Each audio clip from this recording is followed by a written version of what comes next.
Hello नमस्ते. आज आपण बघणार आहोत काकडीचे घावन.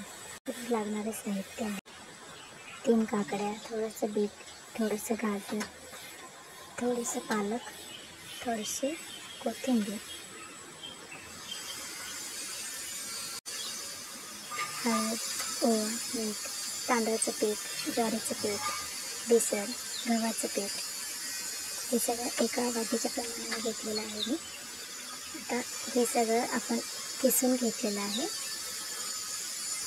आता आपण याला छान मिक्स करून घेऊयात.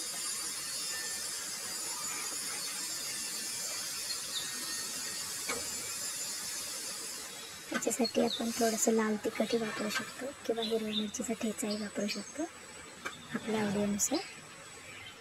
इथे परातीत मी प्रथम गव्हाचं पीठ घातलेलं आहे 1 वाटी, अर्धी वाटी बेसन, अर्धी वाटी तांदळाचं पीठ,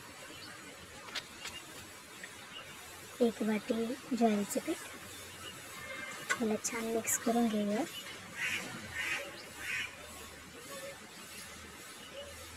यामध्ये आपण 1 वाटी खिसलेली काकडी टाकणार आहोत, अर्धी वाटी बीट, अर्धी वाटी गाजर, अर्धी वाटी पालक, थोडीशी कोथिंबीर, चवीप्रमाणे मीठ, थोडीशी हळद, लाल तिखट, थोडासा ओवा. त्याला मिक्स करून घेऊया. मिक्स करताना आपण याच्यात जास्त पाणी नाही घालायचं, कारण काकडीला खूप पाणी सुटत असतं. आपण त्या पाण्यामध्येच याला मळून घ्यायचं आहे. आता आपण याला हाताने मळूया.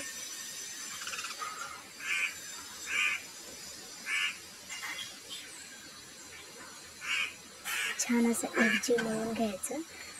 लागेल तरच पाणी घालायचं, नाहीतर काही गरज नाही पाणी घालायची. एकजीव असं मळून घ्यायचं. हे बघा, इथे बघू शकता तुम्ही.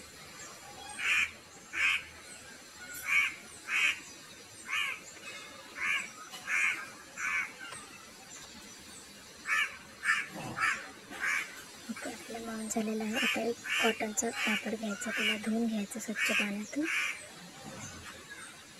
एका ताटामध्ये किंवा पोळपाटावरती ते टाकायचं आणि त्याच्यावर एक गोळा घ्यायचा. तवा तापत ठेवलेला आहे मी. एक गोळा घेते, तुम्हाला करून दाखवते. पाण्याच्या सहाय्याने त्याला थापायचं आपण.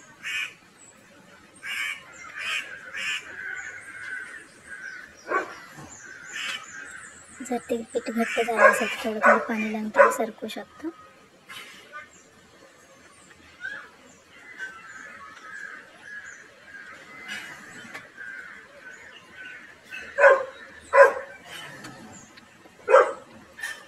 तवा तापला की नाही चेक करून घेऊयात. थोडंसं तेल टाकूयात आणि त्याला पलटी करूयात रुमालाला. थोडंसं वरून पाणी लावलं की ते आपोआप सुटतं. थोडेसे होल करायचे, म्हणजे ज्याच्याने व्यवस्थित भाजलं जातं ते. थोडंसं तेल टाकूयात. आता झाकण ठेवून देऊया. 1 ते 3 मिनटं ते चांगलं खरपूस भाजलं जातं एका साईडने. तोपर्यंत आपण दुसरं करून घेऊयात. याला थापताना मी थोडेसे पांढरे तीळही वापरलेले आहे.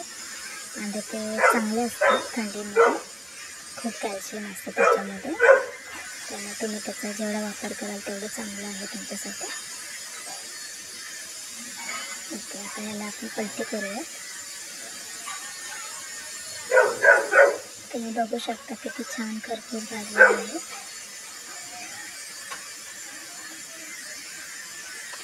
जर तुम्हाला रेसिपी आवडली असेल तर लाईक करा, शेअर करा आणि सबस्क्राईब करा. थँक्यू.